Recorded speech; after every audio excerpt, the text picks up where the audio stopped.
Meus irmãos, Tiago, capítulo 5,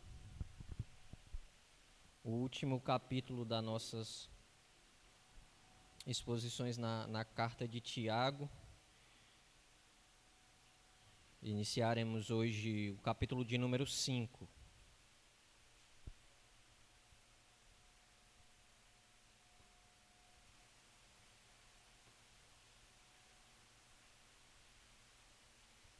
Amém?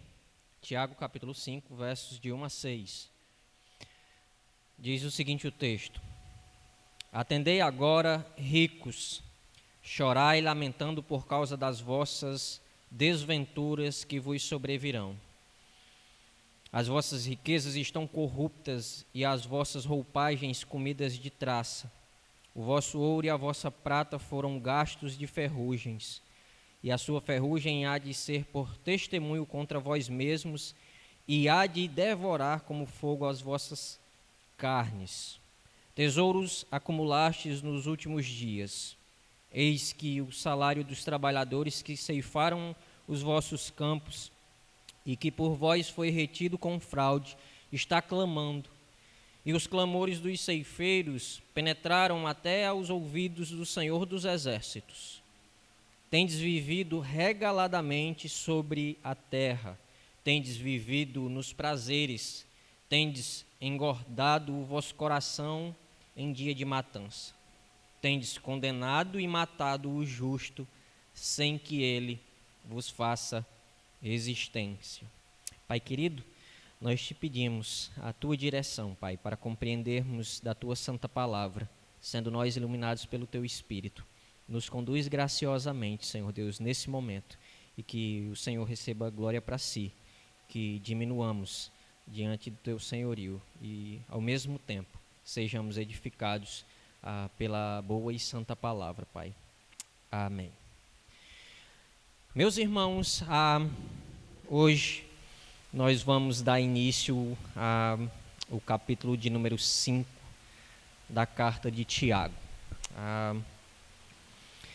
E a nível de introdução acerca desse assunto, pelo menos dos versos de 1 a 6, a ênfase de Tiago agora é na advertência àqueles que de maneira ilícita acumulam tesouros para si mesmos, tendo ou retendo injustamente aquilo que não lhes pertence.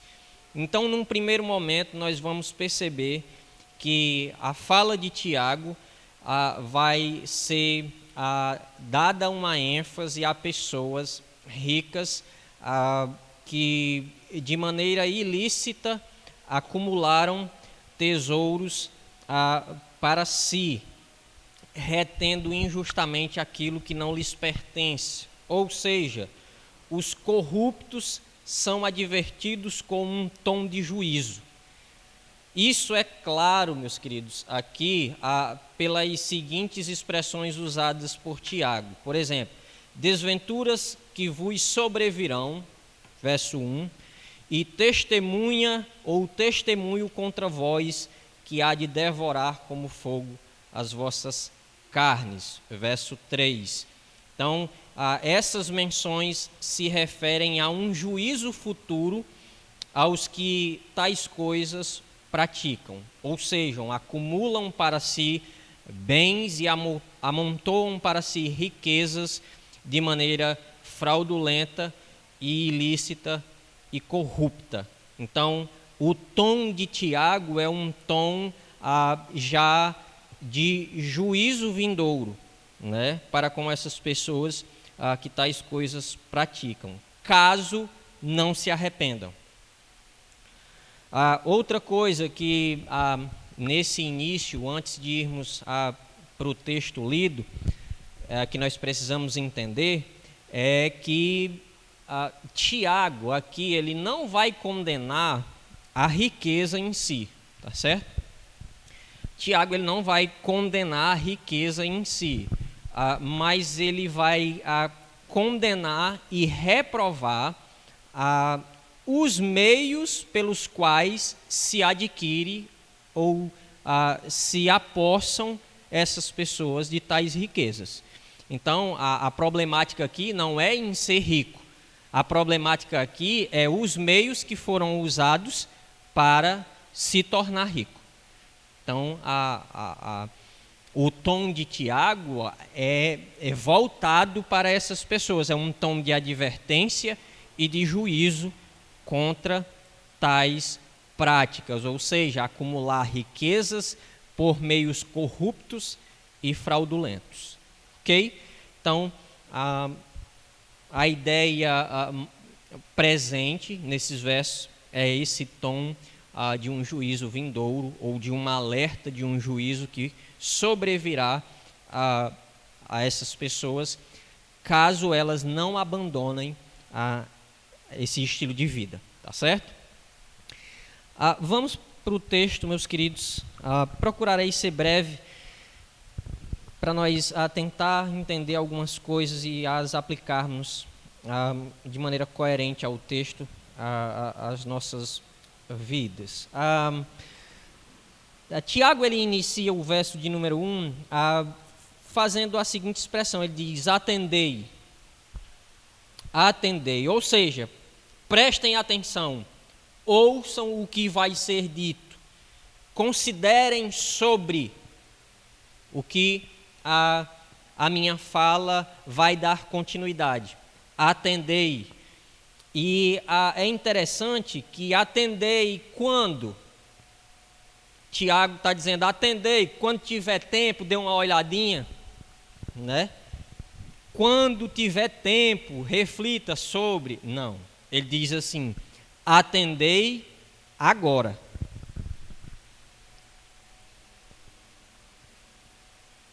Atendei agora, vós ricos.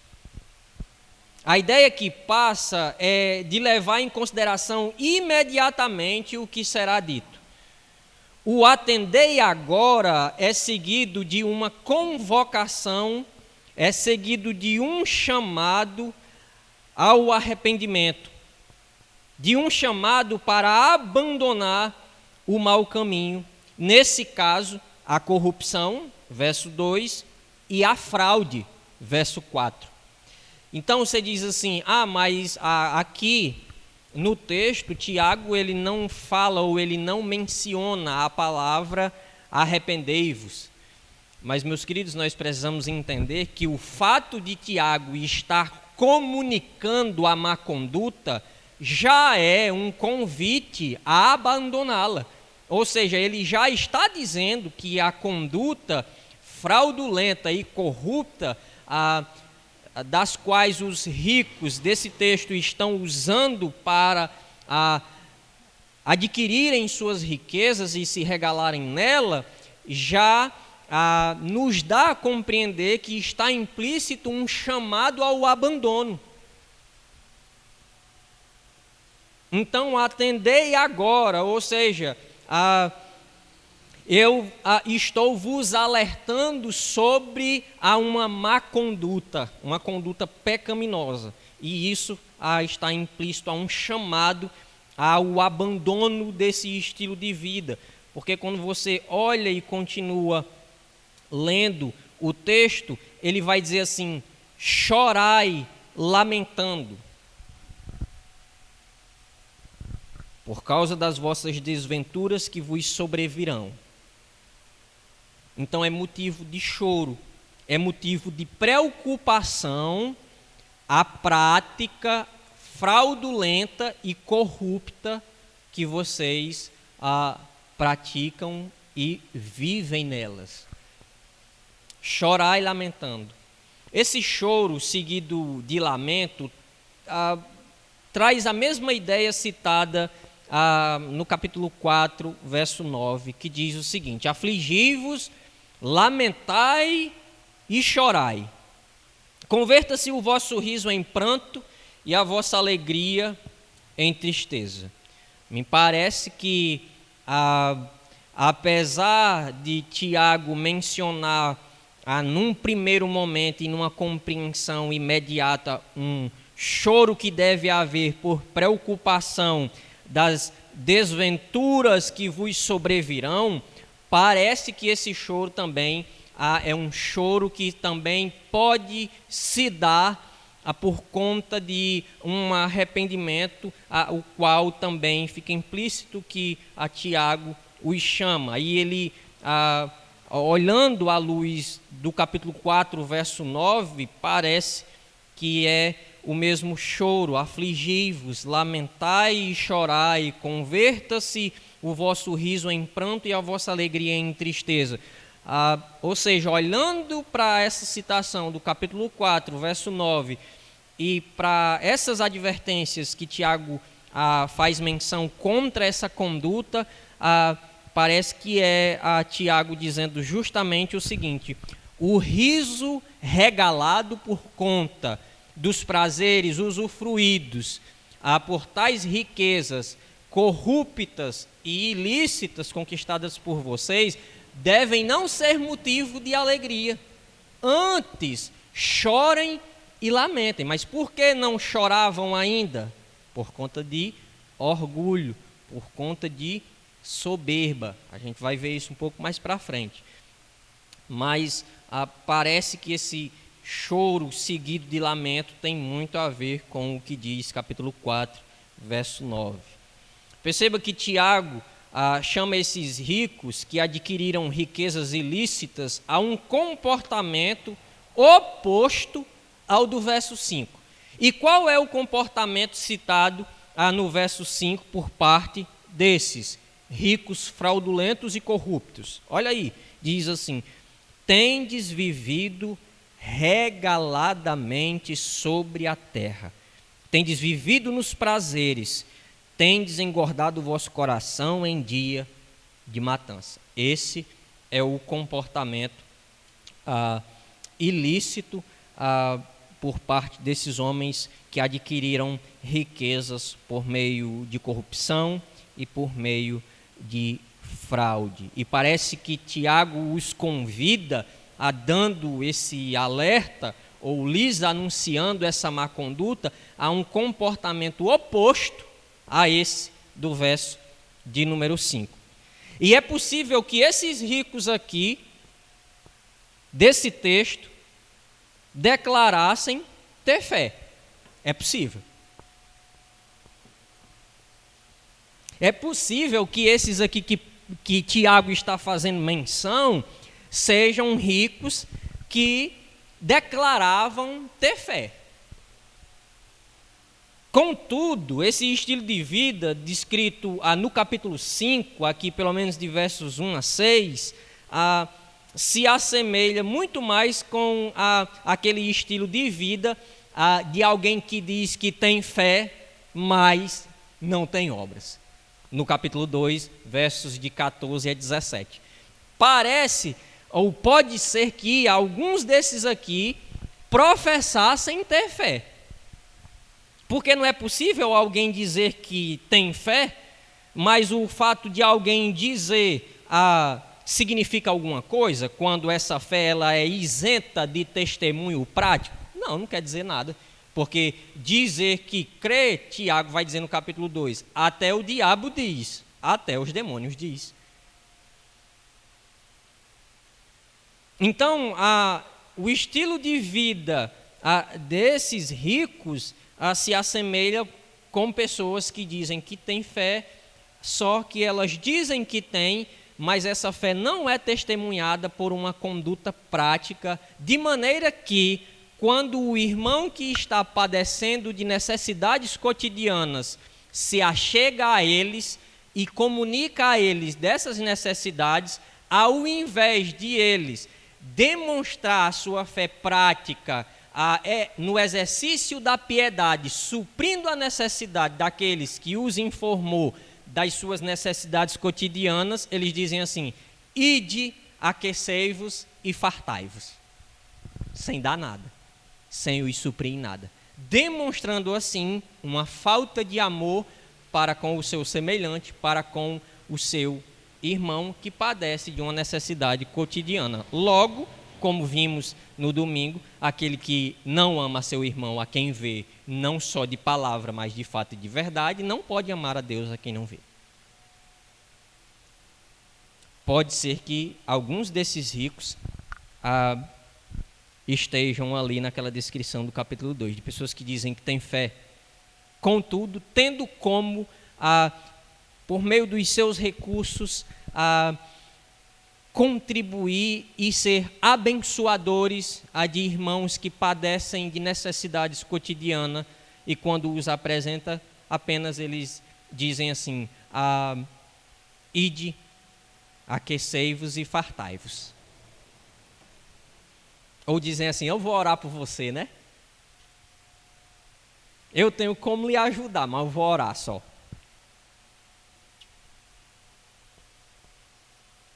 E a oração prometida nesse contexto parece muito mais uma hipocrisia. Seja eu vou fazer alguma coisa aqui, já que você está me dizendo, me contando dessa situação, eu posso lhe ajudar de maneira prática, posso orar, claro que posso, mas eu vou me omitir e vou fingir que estou me compadecendo da situação. Mas, meus queridos, vamos adiante. Versos de número 2 a 6, aqui é onde a gente vai caminhar para algumas questões que acredito ser necessárias observarmos aqui nesses versos de número 2 a 6. As riquezas e os tesouros ajuntados por meios de corrupção e fraudes testemunharão contra aqueles que de tais coisas se apossaram indevidamente. Quando você olha para esses versos de número 2 a 6, a ideia que eles nos deixam é de que as riquezas e os tesouros que foram acumulados e ajuntados e empossados por esses ricos de maneira fraudulenta testemunharão contra eles. Porque se apossaram disso indevidamente. E aí eu quero destacar alguns pontos importantes aqui nesses versos de 2 a 6. Primeiro, eu quero que vocês observem o orgulho e a soberba dos ricos corruptos. Eu acho que eu estou sendo muito claro aqui, eu não estou fazendo uma generalização aqui, está muito esclarecido até pelo próprio texto, não é? Que ele está falando de ricos que têm esse comportamento. Ou seja, há ricos graciosos? Sim, claro que há. Mas eu quero focar a esses a quem Tiago está se referindo. E eu quero que nesses versos de 2 a 6 nós observemos esse primeiro ponto, o orgulho e a soberba dos ricos corruptos. E aí o verso 5 vai dizer que eles vivem regaladamente em dias ou em dia de matança. E a ideia aqui é eu quero usufruir tanto daquilo que, apesar de ter sido de maneira ilícita, porém eu não quero estar nem aí com ninguém. Eu quero saber se eu posso me regalar e usufruir de tudo isso que eu acumulei por meio da corrupção, por meio da fraude, e que adquiri ilicitamente. Então, o texto no verso 5 diz que eles engordam, ou vivem a engordar o coração em dia de matança. Esses, com certeza, são os soberbos que Deus resiste, citados no capítulo 4, verso 6. Deus resiste aos soberbos, mas dá graça aos humildes. Esses ricos que se regalam, que engordam o seu coração em dia de matança, ou seja, não se preocupam com ninguém, ou não estão nem aí, que consequências terão aqueles a quem eles defraudam, esses são os soberbos a quem Deus resiste. Confiam em suas riquezas conquistadas por fraude e se gloriam com elas, depositando sua confiança em bens transitórios. Contudo, são pobres diante de Deus. Aí você olha capítulo 1, verso 10, e o texto ele é muito claro quando diz que ricos que se gloriam na sua insignificância passarão rapidamente, ou murcharão, como diz verso 11. Orgulho, soberba, por meio de conquistas corruptas e fraudulentas. Você lembra daquele homem citado em Lucas capítulo 12, especificamente versos 19 a 21, quando ele diz que vai construir celeiros maiores para si, para acumular todos os seus bens, e com isso sua alma viver regaladamente, usufruindo durante muitos anos de tudo aquilo. Aí o texto diz: louco, hoje te pedirão a tua alma. O que tens guardado, para quem será?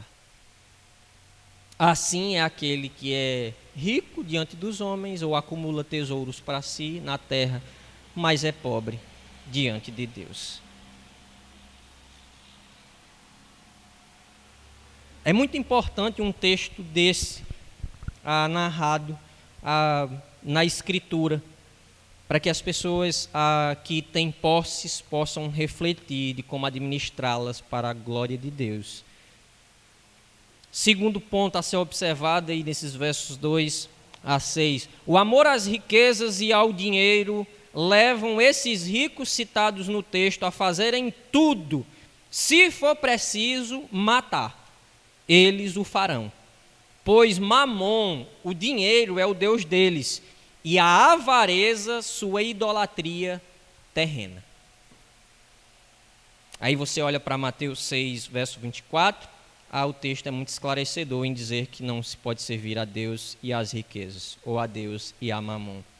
Que quem ama o dinheiro, deifica o dinheiro.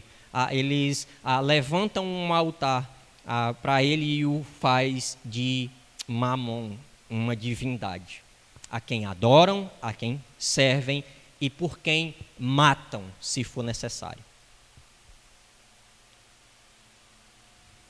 Colossenses capítulo 3 vai falar muito claramente dessa idolatria, que é a avareza, pela qual sobrevirá a ira do Senhor.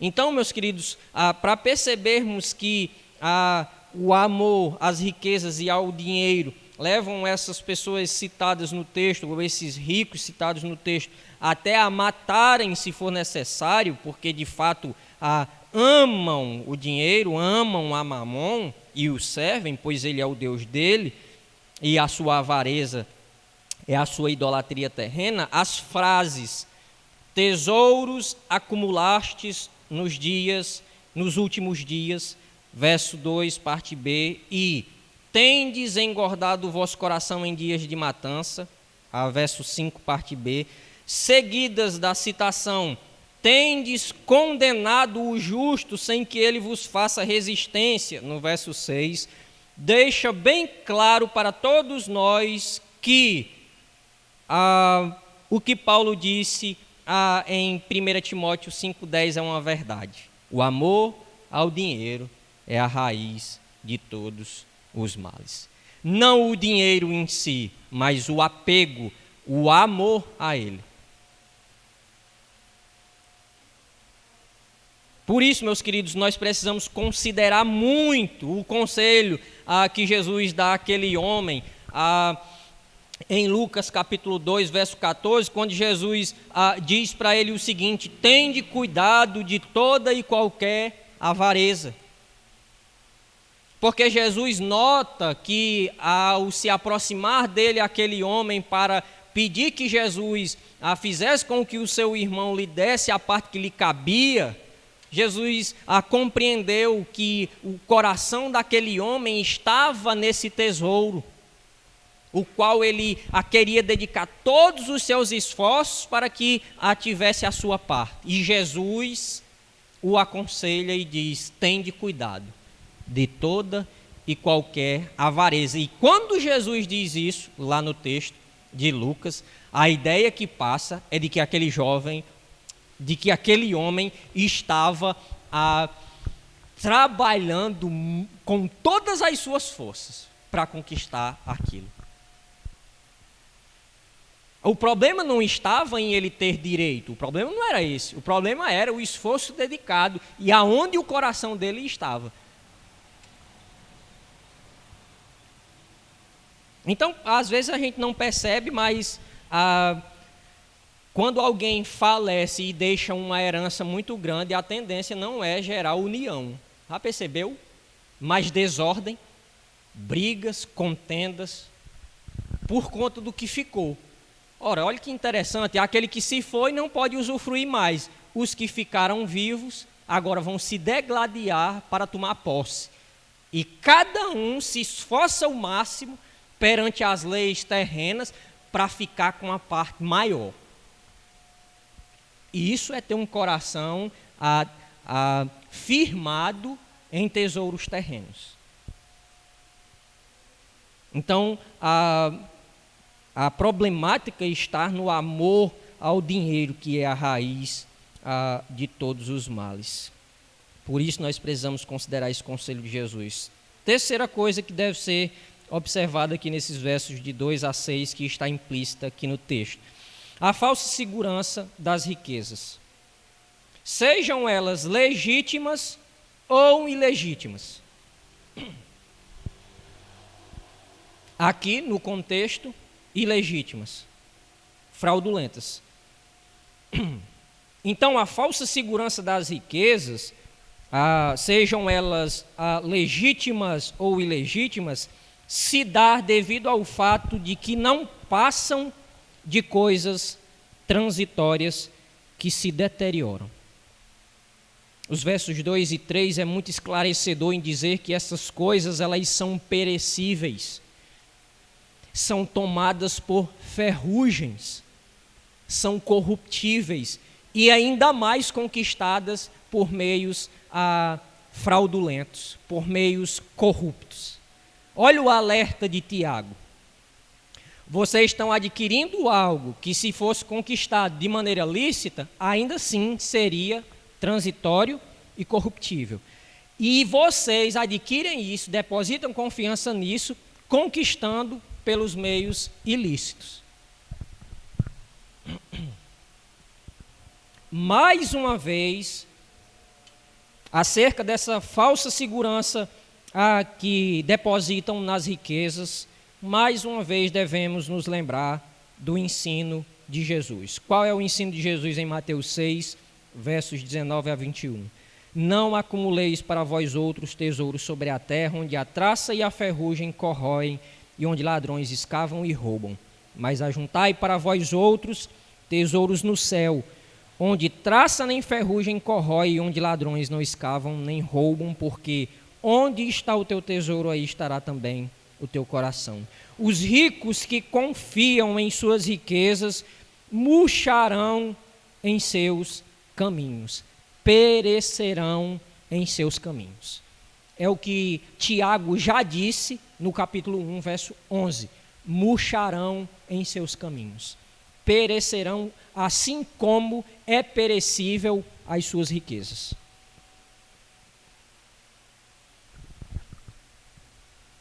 Quarto e último ponto a ser observado aqui nesses versos de 2 a 6. Deus julgará cada ato de corrupção daqueles que vivem uma vida de regalias mal adquiridas. E eu acredito que seria muito importante para todos nós que estamos aqui e para todos quantos são tentados a reter para si regalias por meio de fraudes.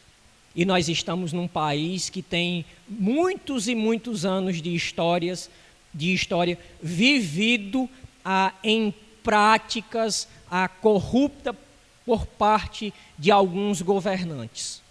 Então, saibam eles que Deus vai julgar cada ato corrupto que cometeram, cada um deles. A justiça terrena, ela pode falhar e conceder regalias, mas Deus, por ser justo juiz, julgará cada uma dessas corrupções. Você olha para o verso 4, você vai ver que o Senhor dos Exércitos é citado no verso 4. O Senhor dos Exércitos, aquele que julga retamente, trará justo juízo sobre os corruptos. Pois, ai daquele que ajunta em sua casa bens mal adquiridos. Abacuque, capítulo 2, verso 9. Ai daquele que ajunta em sua casa bens mal adquiridos. É importante perceber a atitude, meus queridos, dos trabalhadores em oração para que Deus julgue a sua causa, aí no verso 4, confiando a Deus todo o juízo. Essa atitude é muito semelhante ao que Pedro comenta sobre a atitude de Cristo perante os seus opressores. Perceba, olhem lá, 1 de Pedro, capítulo 2, verso 23, como a atitude desses homens aqui no verso 4, e os seus clamores a Deus para que julgue de maneira justa a sua causa, é semelhante com o que Pedro diz acerca do comportamento de Cristo. Capítulo 2, verso 23 de 1 de Pedro diz: pois ele, Cristo, quando ultrajado, não revidava com ultraje. Quando era insultado, não revidava com insultos. E ele continua: quando maltratado, não fazia ameaças, mas entregava-se àquele que julga retamente. Então perceba, os ceifeiros aqui do verso 4 estavam sendo defraudados, estavam sendo roubados, mas eles confiadamente levantam um clamor a Cristo, levantam um clamor a Deus e depositam a sua confiança de juízo àquele que é um justo juiz e não deixará passar nenhuma dessas corrupções que eles sofreram. Eles não têm a atitude de matar os seus senhores, eles não têm a atitude de se levantar contra eles, porque Pedro vai dizer que sirva ao seu Senhor, e não somente ao bom, mas ao mal também, porque isso é justo diante de Deus. Sabendo disso, eles elevam as suas vozes em oração e colocam a causa diante de Deus. Isso é muito importante. E aí, meus queridos, para concluir com pelo menos 3 aplicações práticas acerca de tudo que a gente viu, eu quero primeiramente falar aos irmãos de posses, aos ricos. E aqui eu estou me dirigindo aos irmãos em Cristo Jesus que são ricos, que têm posses. Eu vou me referir primeiramente a eles nessa aplicação prática, olhando para algumas implicações desse texto. Que esses irmãos de posses olhem para essa advertência de Tiago e a tome, por exemplo, do que não se deve praticar. Antes que amem aos irmãos e supram as necessidades cotidianas dos que precisarem. E aí eu convido-os a olhar para o contexto e para a fala e para a exortação e o estímulo que Paulo diz para que Timóteo dê aos ricos do presente século, aos irmãos em Cristo Jesus que têm posses. E não é pecado você ter posses, ser rico, desde que você não sirva essas riquezas, antes que elas lhe sirvam e que você seja um instrumento abençoador na vida de outros, por consequência de Deus lhe conceder ser rico. Né? A problemática não é em ser rico, o problema é a compreensão equivocada de alguns crentes que acham que ser rico é mandamento na Bíblia, né? Porque parece que tem locais que para que você seja anotado como filho de Deus, você tem que ser rico, porque se você não for rico, você não é filho. E a Bíblia não nos chama a essa compreensão, que Deus não vai fazer todo mundo rico. Isso não é o propósito bíblico, né? Contudo, conquistar riquezas de maneira justa e subordinadas a Deus para a sua glória, não tem problema nenhum, né?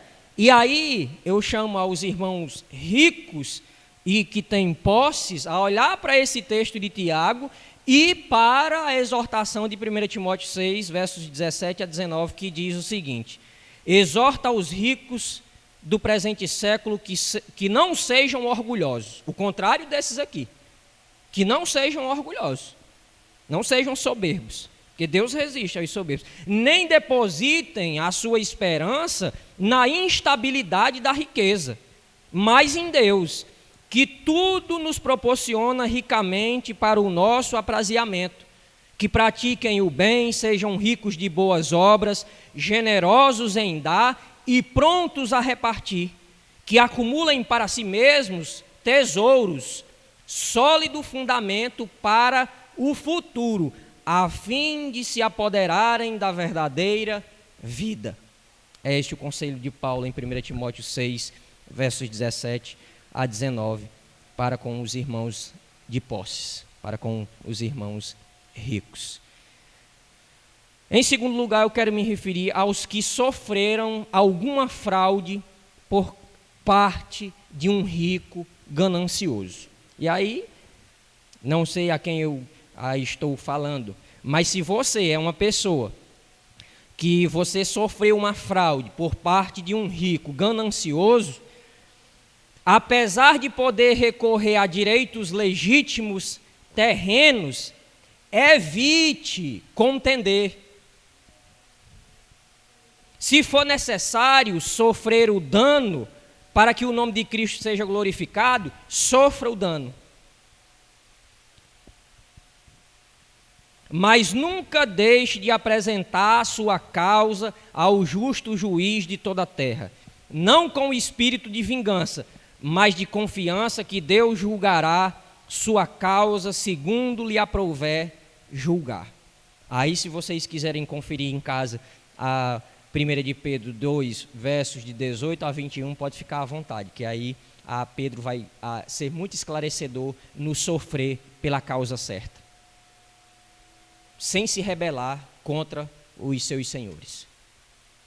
Por mais que eles usurpem algumas coisas de você, mas coloque e expresse o seu pedido em oração e as suas aflições diante de Deus, que julga retamente. Por último, quero falar a toda a igreja de Cristo